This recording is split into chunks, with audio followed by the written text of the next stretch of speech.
Corona వచ్చినప్పుడు ఇండ్లకెళ్ళి బయటికి రావాలంటేనే గజ్జుమన్నారు ఒక్కొక్కళ్ళు. వైరస్ అమ్ముకుంటుందని కాదుల్లో, పోలీసులు అరుచుకుంటారని. తొవ్వ మీద ఎవ్వరు గానొచ్చినా ఉరికిచ్చుడు. డ్రోన్లు సుతా ఎగరేసుకుంటా జల్లెడ పట్టిండ్రు, ఊరవతల గిట్ల కమాయి చేస్తుంటారని. వాళ్ళు ఏం చేసినా పబ్లిక్ కోసమేనాయే. అయినా గప్పటి ముచ్చట్లు ఇప్పుడెందుకు యాడ్ చేస్తున్నట్టు అంటారా? గీ వార్త చూస్తే అవన్నీ కండ్లల్లా గిర్రున తిరుగుతాయి మళ్ళా. వచ్చారు అనగానే దబ్బున కిక్కు కొట్టి బండిని దంచుడు.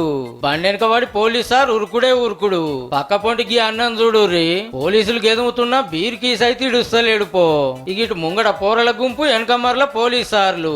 అటు వైన్స్ కాడికి పోయి ఆల నడుచుకున్నారు. తొవ్వ మీద కూకొని ఫోన్లో కమాయి చేస్తుంటే గెదుముడు. దుకాణాల కాడ ఎవ్వరు కానొచ్చినా కట్టె అందుకునుడే.